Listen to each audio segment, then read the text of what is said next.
სახელმწიფო და ფერმერი ამჯერად საგერის მუნიციპალიტეტში გაემგზავრა. ჩვენ ამ მომენტში ვიმყოფებით ზანდურის სახლისკენ მიმავალ გზაზე. გამოვყვევით ზანდურის სახლში და თქვენ დარწმუნდებით, რომ ჯერ კიდევ არსებობს საქართველოში ადგილები, რომელსაც არ იცნობთ და აუცილებლად უნდა გაიცნოთ.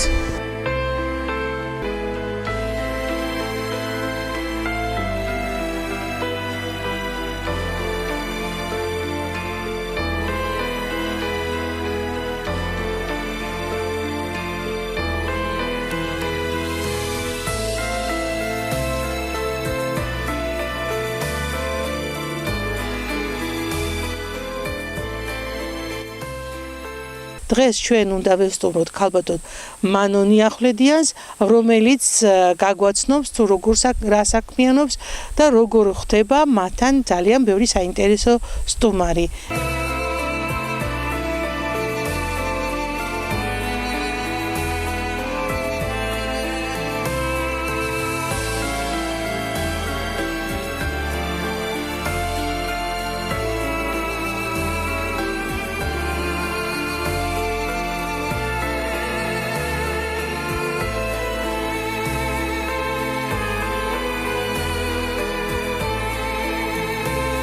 მანონი, მიხარია რომ დღეს შენთან ვარ სტუმრად. ეს უკვე მეორე მცდელობა იყო და როგორც იქნა მოვახციე შენამდე, იმიტომ რომ იმდენად რთული გზაა დასაძლევი, თუ მაღალი გამავლობის მანქანით არ ამოხვედი, აქ შანსი არ არის მოხვედრის.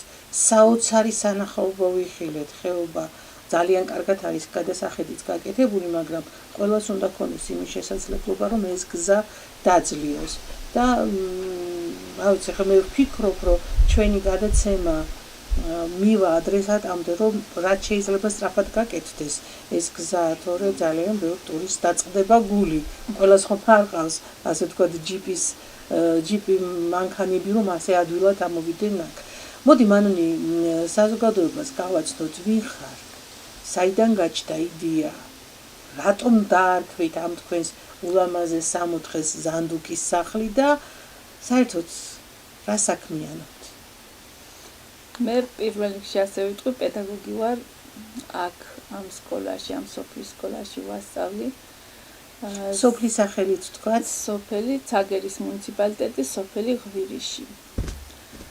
რაც შეეხება ზანდურთან კავშირს, ბავშვობაში ბებია ყოველთვის ზანდურს ახსენებდა თონეში ცხოვრების დროს და ეს ჩემში იყო ჩარჩენილი ცნობის მოყვარეობა ზანდურის შესახებ. წლები გავიდა უკვე, ჩვენ სკოლაში მოვიდნენ ასპირანტები, რომლებმაც ცემა ჩაატარეს ზანდურზე ცნობიერების ამაღლებისათვის. და ეს ზანდური არის სახეობა, ხორბლის ერთ-ერთი ენდემური სახეობა. მსოფლიოს 20 სახეობიდან ერთ-ერთი ზანდურია. და როცა უკვე აი ამ ზანდურის შესახებ გავიგე ინფორმაცია, მთელი გულით ავენთე და მთელი ჩემი წარსული და მომავალი ცხოვრება ზანდურში ჩავდე. ზანდური ყველაზე მნიშვნელოვანი ხორბალია მსოფლიოსთვის, აი ამის თქმა თამამად შემიძლია. გერმანელი მეცნიერები ამბობენ, რომ მსოფლიო ხორბლის 70% ზანდურის გენზე დგას. ამერიკელი მეცნიერები ამბობენ, რომ ზანდური მსოფლიო ხორბლების კულტურული დედაა და აქედან გამომდინარე საამაყოც გვაქვს და საშურველიც ის საქმე, რომ ზანდური ავაღორძინოთ, დაუბრუნოთ მის ფესვებს, ფართო საზოგადოებას გავაცნოთ და ზანდურის პური გამოვაცხოთ. აი ჩემი პირველი, ყველაზე მნიშვნელოვანი და ყველაზე საუკეთესო ოცნებაა, რომ ზანდურის პური გამოვაცხოთ და დაწუნებული ვარ შევძლებ ამას თითოეული კეთილი ადამიანის თანადგომით. ძალიან საინტერესოა, წარმოგიდგენთ ახლა, რომ საქართველო როგორც ღვინის, ისე თაფლის და ისე ხორბლის სამშობლოა და ჩვენ იმის საშუალებაც არა გვაქვს ამ ეტაპზე, რომ თუნდაც ჩვენთვის საკმარი ხორბლის 50% მაინც ვაწარმოოთ. და მით უმეტეს, რომ ქართული ხორბლები მართლაც ასეა საოცარი ენდემური ჯიშები გვაქვს და მივიწყებას არის მიცემული და ეს ძალიან დიდი საქმეა, როდესაც ასეთ ორმაგად მნიშვნელოვანია ეს საქმე. ერთი ეს არის ენდემური ჯიშის ხორბლის გადარჩენა, ეს უიშვიათესი სახეობის გადარჩენა და მეორე მისი პოპულარიზაცია, თუნდაც აი ამ მცირე ტურისტული მიმართულებით განვითარებისთვის. ძალიან რთულია ასეთ მდგომარეობაში, რომ შორს ხართ ასე მუნიციპალური ცენტრიდან, შორს ხართ რეგიონალური ცენტრიდან, ყავთ თუ არა სტუმარი? სტუმრები გვყავს, თუმცა უფრო მეტიც შეიძლება რომ გვყავდეს. გარკვეული დაბრკოლებები გვაქვს ლეჩხუმში ამ ტურიზმის განვითარებასთან დაკავშირებით და ეს უფრო სახელმწიფოებრივად გადასაწყვეტი საქმეა, მეტი თანადგომა, ყურადღება, რეალური გვერდში დგომა გვჭირდება. ჩვენი მუნიციპალიტეტი გარკვეულწილად ცდილობს და ნაბიჯებს დგამს, მაგრამ არ არის საკმარისი ჩვენი წირი ბიუჯეტის შემხედვარე და უფრო სახელმწიფოებრივ თანადგომას ვსაჭიროებთ. ეს ალბათ ინფრასტრუქტურაზეა საუბარი და საკომუნიკაციო საშუალებებზე, ხო? ინფრასტრუქტურა ყველაზე მთავარი და ჩვენ ჯერ კიდევ გზაზე ვოცნებობთ. ჩვენი ოცნება გზის იქით ჯერ არ წასულა.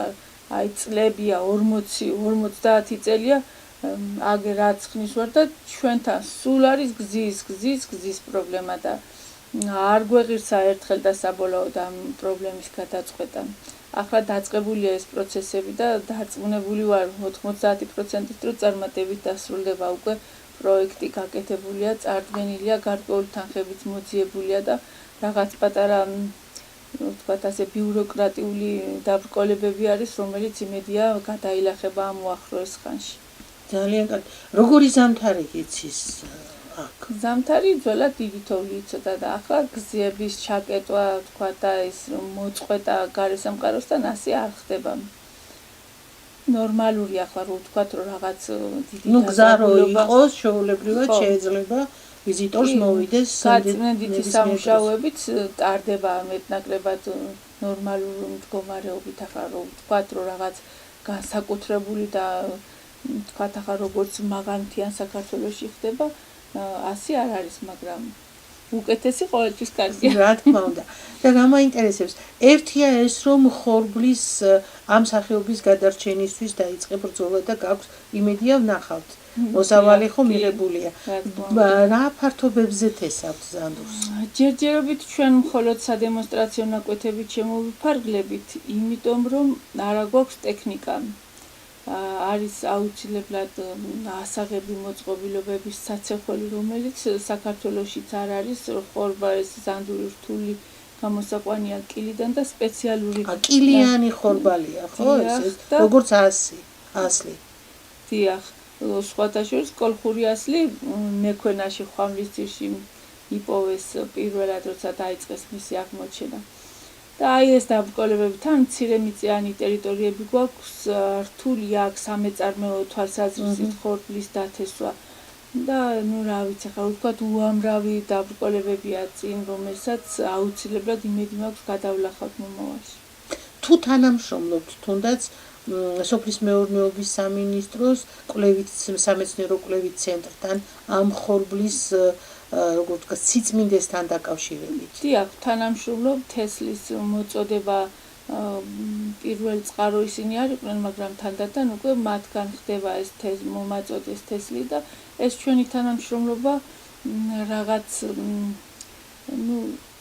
შემოიფარგლება, როგორ ვთქვა, აი კარგი ურთიერთობებით, ხო, რომ ვთქვათ ახლა რომ რაღაც სამეწარმეო თვალსაზრისით ნაბიჯები უფრო სამეცნიერო ალბათ, ხო, ვერ გადავდით ჯერჯერობით. აი ქალბატონი ლალი მესხი ხორბლის მეწარმეობის ასოციაციის ხელმძღვანელია, ხშირად მოდის აქ და ყურადღებას გვაქცევს, ცდილობს ქართული ხორბლის განვითარებას. იუნესკოში წარადგინა მან მისი ხელმძღვანელობით, რომ საქართველოს ხორბლის სამშობლო ერთ-ერთი სამშობლო აი ამის მეცნიერული ნაშრომები და შედეგს გამოიღებს ალბათ. ნამდვილად, იმიტომ რომ დადასტურებული ფაქტია არქეოლოგიური კვლევებით, რომ ნამდვილად პირველი ხორბალი და ხორბლის წარმოება ეს იყო საქართველოში და ეს არ უნდა დავკარგოთ. სამწუხაროდ ქართველები ძალიან ზარმაცები ვართ და ხშირ შემთხვევაში ისეთ რაღაცებს ვუშვებთ ხელიდან, რაც არ უნდა გაუშვათ და ჩვენი ასე ვთქვათ კეთილი მეზობლები ამ მომენტს ხელიდან არ უშვებენ და ძალიან ბევრი რამ, რაც ქართულია და ქართული წარმომავლობისაა, სათავისოდ ცდილობენ რომ მიითვისონ და ეს არ უნდა დაუშვათ. დაკავშირებული ეს საქმეები ჩვენ სიზარმაცეზე უფრო დაუდევრები ვართ, ხო ასე კი, შეიძლება. ხო, არ გვაქვს სიყვარული როგორ არა გვაქვს საქმის, მაგრამ აი ბეჯითები არა ვართ, რომ ბოლომდე ჩავყვეთ, არ დავკარგოთ. ყოველთვის რაღაცა ზეციურიდან ველით, შველას და ჩვენი საკუთარი შრომით და საკუთარი თავდადებით არ ვცდილობთ საქმის წინაპლანზე წამოწევას და გვეთყობა კიდეც რაღაცებს.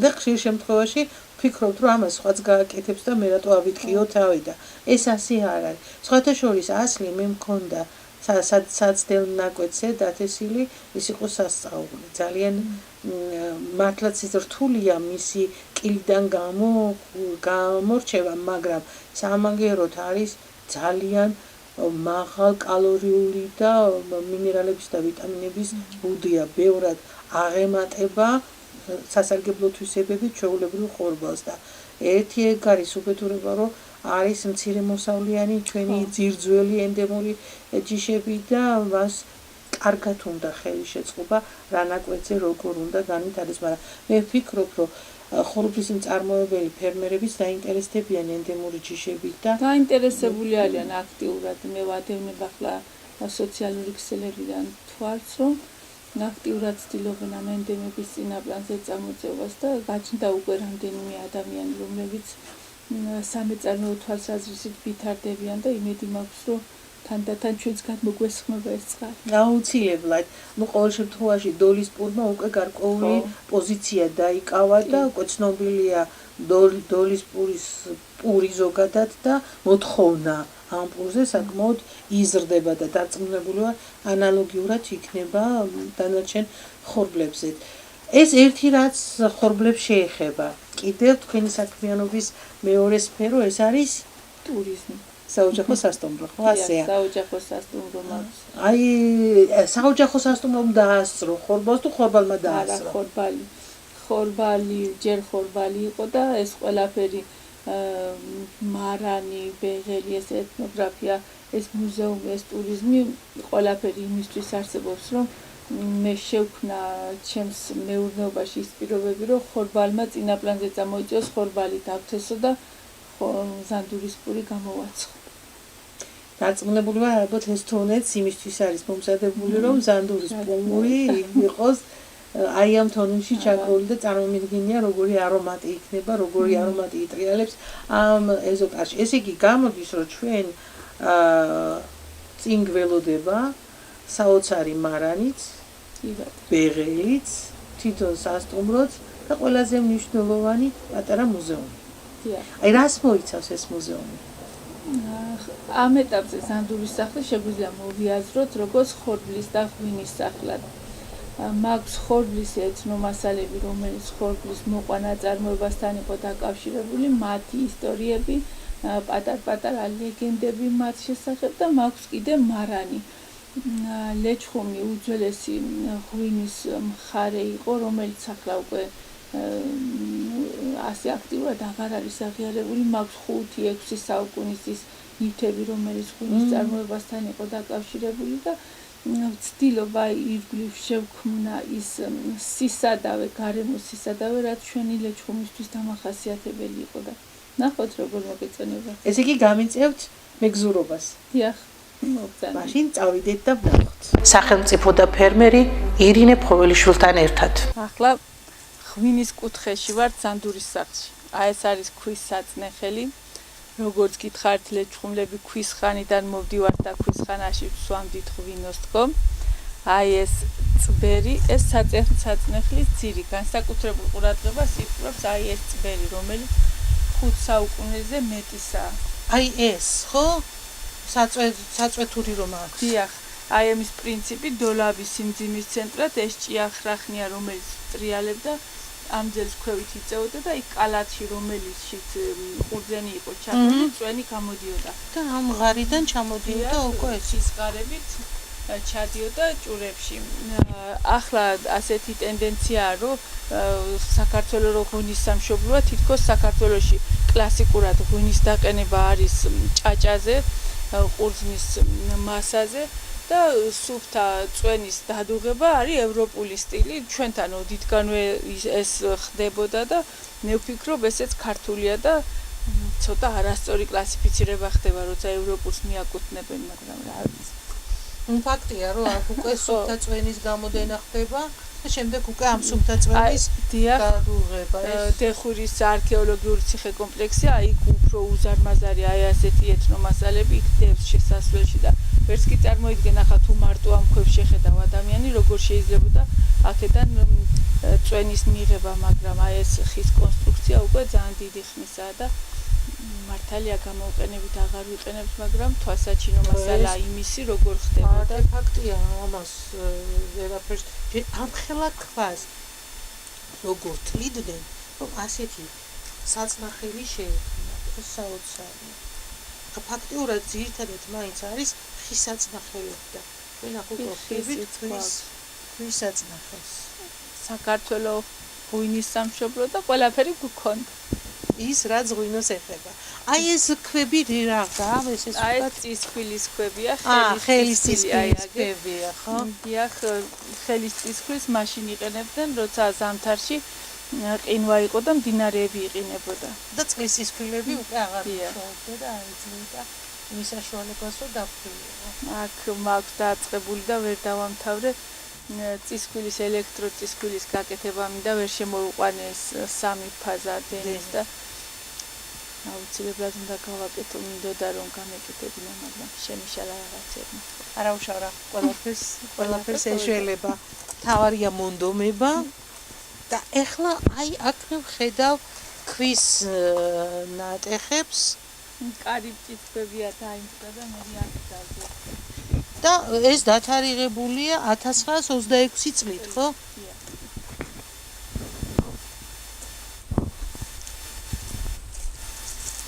ეს რისი კარიბჭე იყო? სახლის შესასვლელი. თქვენი სახლის. თქვენი სახლის. აქვე გვაქვს უძველესი ინსტრუმენტები, ხო? ეს არის სახელოსნო იარაღები, ხის დასამუშავებლად. სადურგლო იარაღები. აი ხერხი.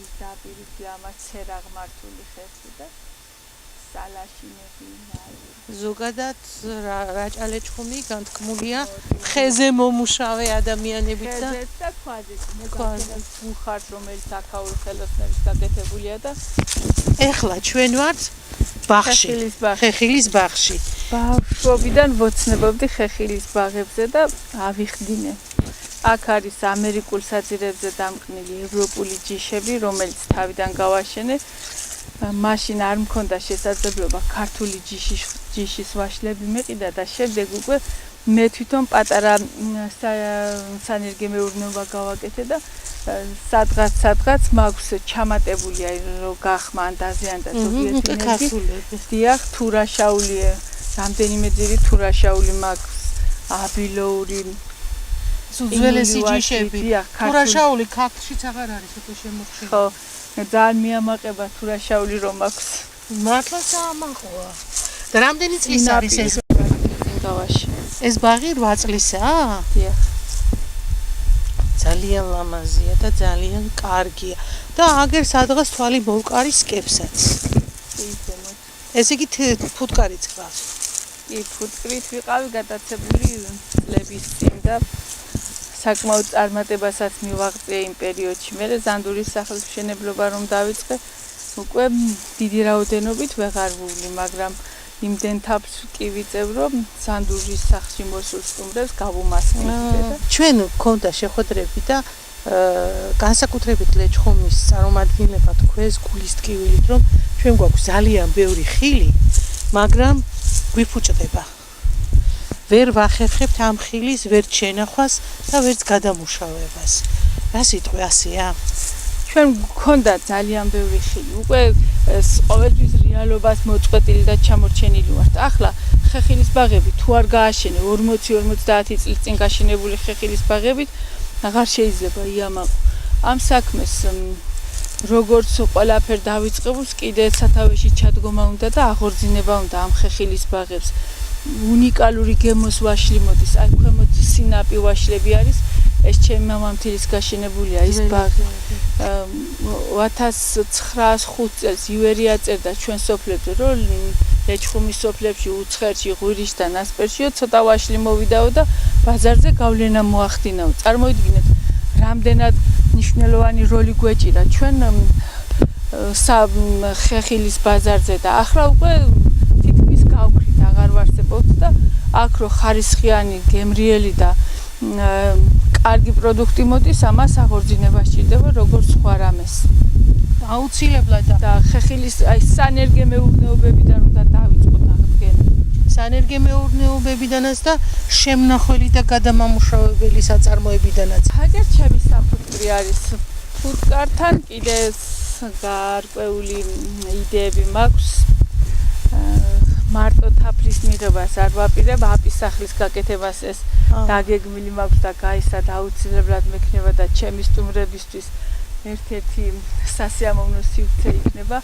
აი მინისკა მაქვს და თუ გინდათ გაჩვენებთ. აუცილებლად უნდა ვნახოთ და მოდი განმარტება მივცეთ რას ნიშნავს აპის სახლი.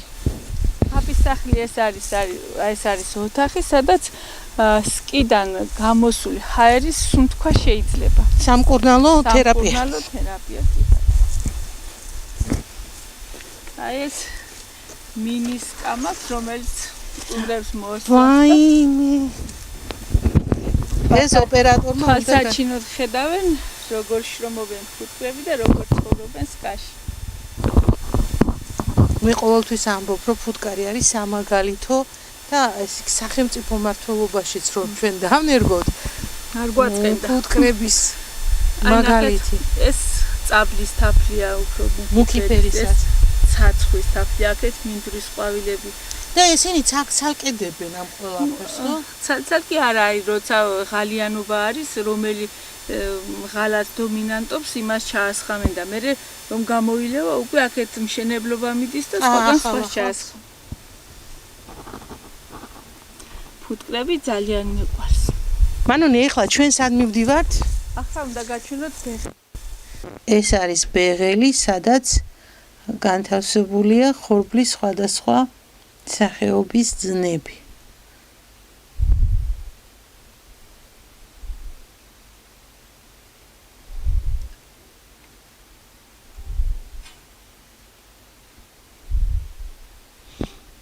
შეხედეთ, ეს არის უძველესი არტეფაქტი 19 საუკუნის.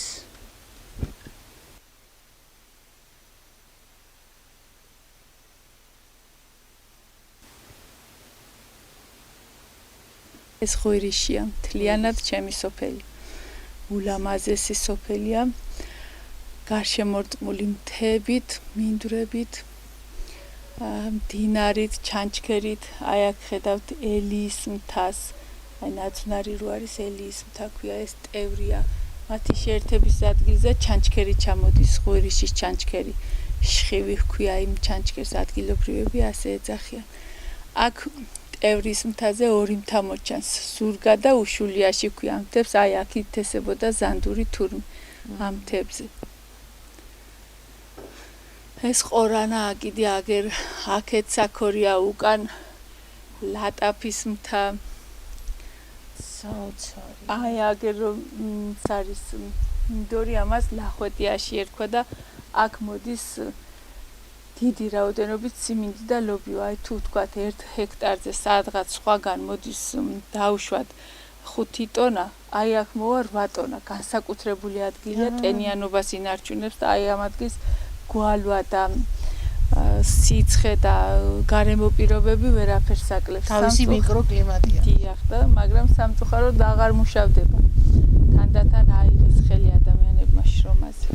სამწუხაროდ სერიოზული პრობლემა ეს არის ტყის შემოსევა და ძალიან ბევრს აქვს პრეტენზია, კი არა, პრობლემა სატყეო დეპარტამენტთან, იმიტომ რომ მის ნასახლარზე კარმიდამუშიც რადგან ტყემ შემოიწია და შემოაღწია, მას აღარ აქვს საშუალება რომ მიწები დაირეგისტრიროს.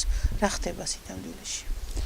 ძალიან ცუდია ეს, რომ ტყემ გადაუარა სახნავსათეს მინდვრებს. აი აქ რომ ხედავთ ამ მთას, მთლიანად სახნავსათესი მინდვრები იყო და ახლა ვერც კი წარმოიდგენ ადამიანი თუ ოდესმე მუშავდებოდა და მოსავალი მოჰყავდათ ამ ადგილებში. სამწუხაროა ეს, რომ მოსახლეობა ვეღარ ახერხებს უკვე ამის დამუშავებას, სასარგებლოდ გამოყენებას საქონელი იყო მანამდე ბევრი შინაური პირუტყვი ჰყავდათ და იმ ახალწამოსულ ნერგს ვთქვათ აი ერთ-ერთი ესაც იყო რომ ის ყლორტებს ჭამდა და არ ეძლეოდა აი რთხმელას ვთქვათ განვითარების და განაშენიანების საშუალება ახლა სულ სავსეა ეს მდინარისპირა ადგილები მთლიანად გადაივსო ტყით და მომჭრელიც აღარავინაა და რომ მოჭრად შეგეძლოს აკრძალულიც არის ეს მოჭრა. ხო, დასჯადი გახდა. ხო, არ ვიცი ახლა ერთ მხრივ შეიძლება სწორიცაა რომ თუ კი უფლება მიეცი შეიძლება ვინმე მამით ბოროტად ისარგებლოს მეორე მხრივ აი ესეც ცუდია რომ აღარ ხდება ეს მინდვრების გამოყენება სწორი მიმართულებით. ჩვენ ახლა გზას ვაგრძელებთ მარნისკენ, ხო? დიახ.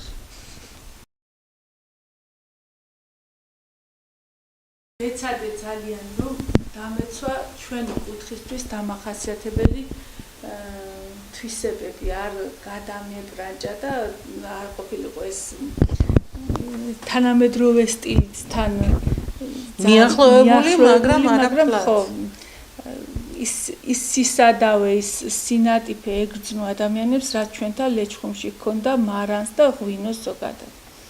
მიწა სპეციალურად მოტანილი მიწა, სოხანეს ვეძახით ასე დაგებული მიწას, ანტისეპტიკური, ანტიბაქტერიულია. აი ეს ბუხარი ჩვენთან ქვის მშენებლობა მაღალ დონეზე ავიდა თქო, აი ეს ბუხარი აქაური ხელოსნების გაკეთებულია. ეს 1934 წელს. დიახ. აი ეს თაროები არმანას ვეძახით, კედელში შედგმულ თაროებზე მიწიან მხარეს რომელიც იყო შედგმული აქ ინახავდნენ პროდუქტს უფრო გრილად რომ ყოფილიყო ეს ხალმები არის რომელშიც ყველს ვინახავდით. ან თიხის დიახ თიხის ჭურჭელში ყველი ინახებოდა. აი ეს მიგა ჩვენთვის დამახასიათებელი სითხის დადილი დუჭერნადა. 200 წლის მაინც იქნება. მოსაწველი. ეს ნიგა თხის მოსაწველად გამოიყენებოდა. მაღალი იმიტომ იყო რომ აი უკანა მხრიდან შეუდგამდნენ დღეს და მუჭებით წველიდნენ და იოლად თავსდებოდა რძე ჭურჭელში ეს კარაქის დასამზადებლად და პლუს ამას სისუფთავესაც ინარჩუნებდა იმიტომ რომ შედარებით ვიწრო პირი აქვს და ეს ღვინოები ჩემი ღვინოებია ძირითადად აქვს კიდევ ჩემი ადგილობრივი ადამიანების მარნებიდან მოტანილი ღვინოები მინდა პატარა ღვინის ბიბლიოთეკა გავაკეთო ადგილობრივი ღვინოების, რომლებსაც სტუმრებს შევთავაზებ და ეს მარტო მრავალფეროვნება არ იქნება, ეს ადგილობრივი მეწარმეებისთვის ხელშეწყობა იქნება და როცა ტურიზმი უფრო აქტიურად განვითარდება, ხო, თავისთავად ისინი თუ გაყიდიან ამათ, გარკვეული შემოსავალი ექნებათ. ძირითადად ვაწარმოებ ცოლიკოურ სალადასტურს და ოჯალეშს. ესენი უკვე სასმელები არის, ჩემი დამზადებული სასმელები, ლიქიორები, დიახ, ვამზადებ ალადასტურის ლიქიორს, ლიმონის ლიქიორს, ვარდის ლიქიორს. ზანდურის სახში რა შეგიძლია შეიძინო დაუვიწყარი ემოციები. ეს არის ადგილობრივი ყველი, რომელსაც ვცდილობ ცოტა მრავალფეროვნება შევძინო. ეს სულგუნის ფირფიტები არის სანთელში ამოვლებული, აი ეს ჩვეულებრივი ყველი არის, კიდე მაქვს ყველი ბებოს მარილში დავარგებული, აი თქვენ რომ მიბრძანდებით ხათუნასთან, იმან მომცა ეს მარილი და მასში დავავარგე და ძალიან გემრიელი არის. ამ წყაროს კახის წყალია. ჩვენ სოფელში არის უამრავი წყარო. კახის წყალი, წყალკურდღელა, წყალმაჭარა, ხარკალია, ბინულის წყალი, ძუნელას წყალი და ნუ ერთ-ერთი კახის წყალია, რომელსაც ეს სოფლელები უკვდავების წყლად მიიჩნევენ და განსაკუთრებით გემრიელი არის, რბილი არის, ცივი არის და აი ყველა ის თვისება აქვს, რაც ადამიანს უნდა მოეწონოს. ხარკალია როგიც ხარით ერთი წყარო ის ხარი მოუკლავს ისეთი ცივი ყოფილა. წყალმაჭარა, იმიტომ ქვია რომ აი მაჭარივით დუხს, ძუნელას წყალი ის ადგილის სახელწოდებიდან აქვს. წყალკურდღელა აი პერიოდულად კურდღელივით მოხტის და ამიტომ წყალკურდღელა უწოდეს და აქ რაც მე მხიბლავს ამ ადგილზე განსაკუთრებით ეს არის აი ეს ქვები, რომლებიც არის ხვამლიდან ჩამოტანილი. ხვამზე არის ქვის საბადო, სადაც ქვას რომ ამოიღებ არის ყველივით რბილი.